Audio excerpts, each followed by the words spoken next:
বগুড়ায় গত বছর ডাকাতি ও হত্যাকাণ্ডের অভিযোগে গ্রেপ্তার হওয়া একটি আন্তজেলা ডাকাত দলের সদস্যরা জামিনে বের হয়েছিল। স্বাভাবিক জীবনে ফেরার বদলে আবারও ডাকাতিতে জড়িয়ে পড়েন তারা। গত কয়েকদিনে আন্তজেলা ডাকাত দলের এমন ৯ সদস্যকে গ্রেপ্তার করেছে পুলিশ। এ সময় তাদের কাছ থেকে দেশি বিদেশি অস্ত্র উদ্ধারের পাশাপাশি লুণ্ঠিত অর্থ ও স্বর্ণালংকার সহ মালামাল উদ্ধার করা হয়।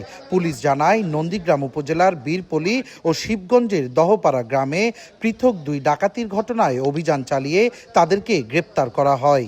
দীর্ঘদিন আমরা অবজার্ভ করি প্রাপ্ত ডিজিটাল এভিডেন্স এবং বিভিন্ন তথ্যের এবং ম্যানুয়াল যে সোর্সিং আছে আমরা সেটার মাধ্যমে সংগ্রহের পরে গতকাল থেকে আজকের মধ্যে ৫ জন এই ২ ঘটনার ক্ষেত্রে জড়িত যারা আছে তাদের মধ্যে ৫ জনকে গ্রেপ্তার করতে সমর্থ হই।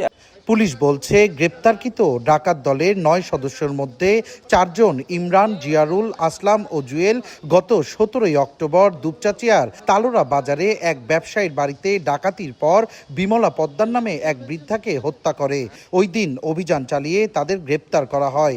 তবে ৪ মাস পর চলতি বছরের ফেব্রুয়ারিতে তারা জামিনে বেরিয়ে আবারও ডাকাতি সংগঠিত করতে থাকে। প্রত্যেকটা অপরাধের ক্ষেত্রে যেরকম তাদের তথ্য সংগ্রহ করে, সবাই তো আগে থেকে তারা তথ্য সংগ্রহ করছে বা লোকালভাবে বিভিন্ন খোঁজখবর নিচ্ছে, নেওয়ার পরে তারা এসে যেহেতু বেশিরভাগই দেখা গেছে যে এই লোকালি এদের লোকালের যে তথ্য আছে লোকজন আছে তাদের সহায়তা তারা তথ্য সংগ্রহ করে তারপর ডাকাতির জন্য প্রস্তুতি নিছে এবং তারা অ্যাটেম্প নিছে এবং সেক্ষেত্রে তারা সফল হয়েছে। গ্রেপ্তার হওয়া সব আসামির বিরুদ্ধে বেশ কয়েকটি মামলা রয়েছে বলে জানা যায়। সঞ্জু রায়, দেশ টিভি, বগুড়া।